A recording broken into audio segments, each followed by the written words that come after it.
सो next question है, is it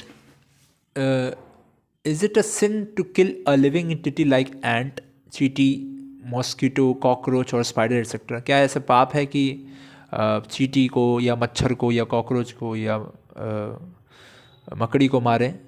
they harm human beings by some means and because of this only one would kill them. It is written in the purport of Bhagavad Gita, chapter number 14, verse 16, that one should not kill any living entity, but microorganisms are always killed by us. तो इसमें हिंदी में समझेंगे इसको। तो ऐसे जो जंतु हैं, चींटी हो गया, मच्छर हो गया, यह किसी न किसी प्रकार से मनुष्य को कष्ट देते हैं और तब व्यक्ति उसको मार देता है। तो परंतु ये देखते हैं हम कि भगवद गीता के 14वें अध्याय में लिखा गया है कि व्यक्ति को चाहिए कि वो किसी भी प्रकार के जीव जंतु को ना मारे। But micro organisms are always killed by us and plants are also living entities. परंतु हम देखते हैं कि हम अनेकों बैक्टीरिया और वायरसेस हैं जो हमें दिखते भी नहीं, उनको हम मार रहे हैं, चाह के चाहे अनचाहे। और हम कई सारे पौधों को भी खाते हैं अपने भोजन में। While I accept that one should not kill animals for eating, but what about plants and bacteria and vermin? तो हम यहाँ पे प्रश्न ये है कि अगर जैसे चलिए ठीक है, मांस को तो नहीं हम खा रहे हैं, पर हम तो पौधों को तो मार ही रहे हैं ना, और बैक्टीरिया हम मार रहे हैं अनचाहे ना चाहते हुए भी। तो क्या इससे पाप लगेगा? ठीक है, तो क्या अगर जैसे हम साग सब्जियाँ खा रहे हैं तो क्या उससे पाप लगेगा? क्या हम जैसे सांस ले रहे हैं तो अनेकों माइक्रो ऑर्गेनिज्म मर जाते हैं? क्या हम जैसे मच्छर है हमारे घर में, हम उसको मारते हैं तो क्या हमें पाप लगेगा? प्रश्न ये है। आइए देखते हैं, चर्चा करते हैं इस पर।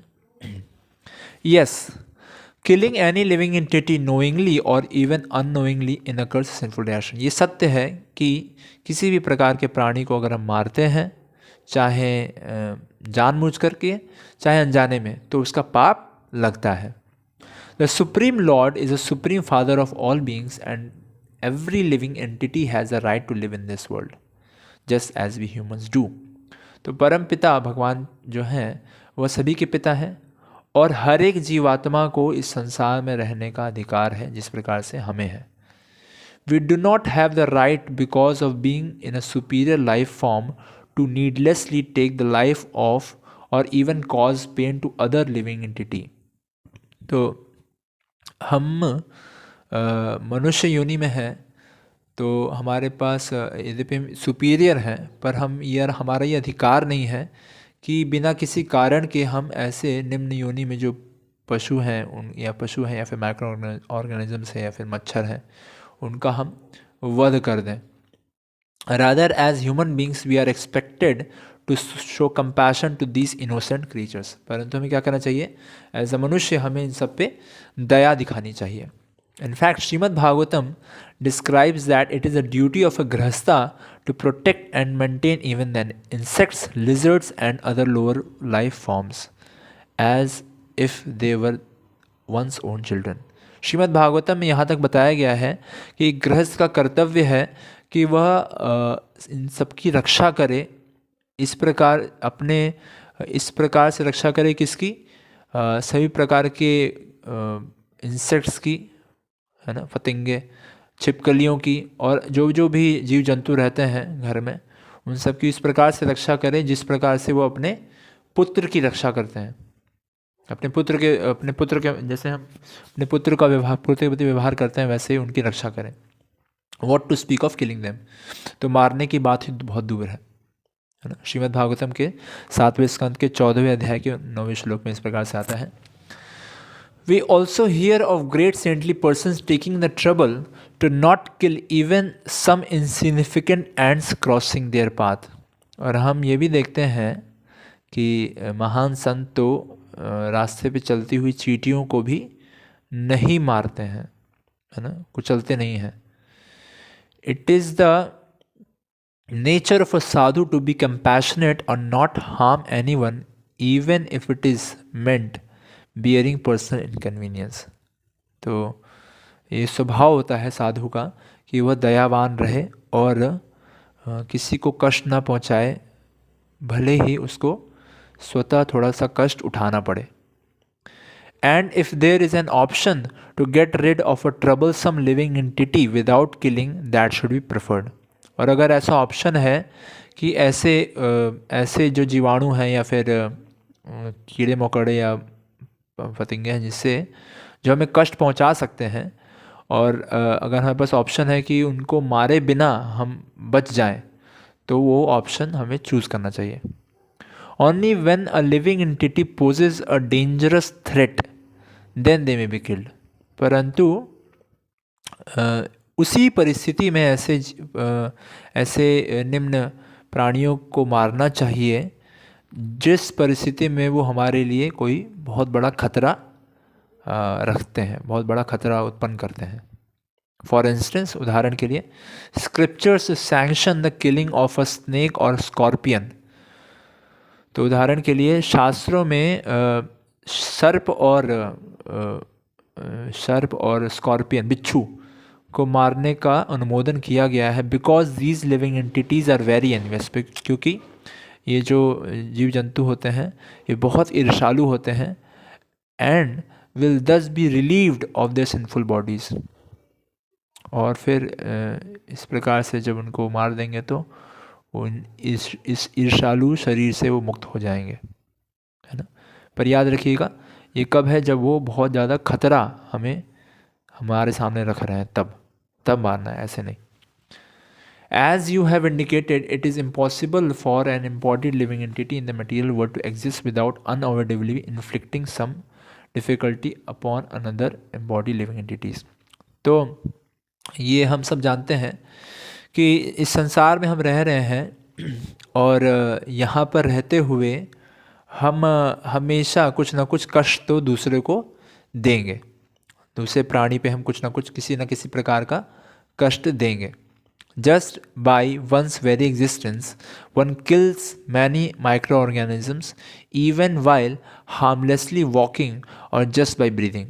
उदाहरण के लिए जैसे कि जब हम श्वास लेते हैं या फिर जब हम चलते हैं तो हम ऐसे अनेकों जीव जंतुओं को मार देते हैं, है ना, बिना मतलब अनजाने में ही मार देते हैं। So does this mean that we should, तो इससे पाप तो लगेगा ही, तो क्या does this mean that we should opt instead to go out of existence so as to escape these sins? तो क्या हम अस्तित्व से बाहर चले जाएं ताकि हम इस प्रकार के पाप से बच जाएं, है ना। As a some impersonalist schools propose, इस प्रकार से कई लोग ऐसे बताते हैं कि अपने एग्जिस्टेंस को ही अपने एग्जिस्टेंस से बाहर चले जाइए। तो ये कोई समाधान नहीं है। No, the solution is to purify our existence. तो समाधान क्या है कि हम अपने अस्तित्व को शुद्ध करें। These unavoidable sinful reactions can be counteracted only by dedicating our lives unto God's service. तो ये जो ऐसे पापपूर्ण परिणाम है जिससे हम बच नहीं सकते, जैसे कि जीवाणुओं का मरना, जो हम सांस ले रहे हैं या पैर चलने से जो जीवाणु मर जाते हैं, तो ये ऐसे पाप में कृत्य हैं जिससे हम बच नहीं सकते। इससे कैसे हम इसके पापपूर्ण परिणामों से कैसे हम बाहर आ सकते हैं? जब हम अपने जीवन को भगवान की सेवा में लगा देते हैं। एंड परफॉर्मिंग यज्ञ सच एज संकीर्तन यज्ञ और chanting the lord's holy name. जब हम हमेशा क्या करते रहें? भगवान के नामों का कीर्तन करते रहें और भगवान की सेवा में लगे रहें, तो हमारा अस्तित्व शुद्ध होगा और हम इस प्रकार के पापपूर्ण परिणामों से बच जाएंगे। If one's very existence is completely dedicated to the Lord, and one is not envious towards other living entity but a well-wisher of all, then whatever one does becomes beneficial even to the unseen microorganisms. जैसे बता रहे हैं कि अगर हमारा अस्तित्व पूरी तरीके से भगवान की सेवा के लिए है और हम ईर्ष्यालु नहीं हैं, ठीक है, बल्कि हम हितैषी हैं हर जीव जंतु के प्रति, तो हम जो भी कार्य करेंगे वह इन सारे जो माइक्रो ऑर्गेनिजम्स हैं उनके लिए भी हितकर होगा, भले उनके लिए भी हितकर होगा। और जैसे हम श्वास ले रहे हैं तो न जाने कितने माइक्रो ऑर्गेनिजम्स मर रहे हैं, तो परंतु क्योंकि हमारा अस्तित्व शुद्ध है और हमारे अंदर कोई ऐसी ईर्ष्या नहीं है उनके प्रति, तो उनको भी इसका लाभ मिलेगा। ठीक है, नेक्स्ट आगे एक्सप्लेन कर रहे हैं कि जहाँ तक रही बात अपने भोजन में, आहार में फलों को, साग सब्जियों खाने की, क्या उसका पाप लगता है कि नहीं, उसके बारे में बता रहे हैं कि certain example of killing plants for food, such an activity also incurs sin। तो पेड़ पौधों को, जैसे साग सब्जियों पत्तों को खाना, इससे भी पाप लगता है। हाँ, ये सत्य है, लगता है। यद्यपि relatively less sinful compare to killing of animals, परंतु जो पाप लगता है वो कम होता है पशु की हत्या के संदर्भ में, पशु की हत्या की तुलना में। But when a devotee prepares food items and cooks for Krishna, offers the food to the Lord, and then partakes the prasadam, there is no sin incurred for the devotees। परंतु जब एक भक्त क्या करता है, इन सारे खाद्य चीज़ों को बनाता है और भगवान के लिए इसको पकाता है और भगवान को भोग लगाता है और फिर उसको प्रसाद रूप में पाता है, फिर इसका कोई भी पाप नहीं होता है। Conversely, the plants derive great spiritual benefit because of being offered to the Lords in devotion।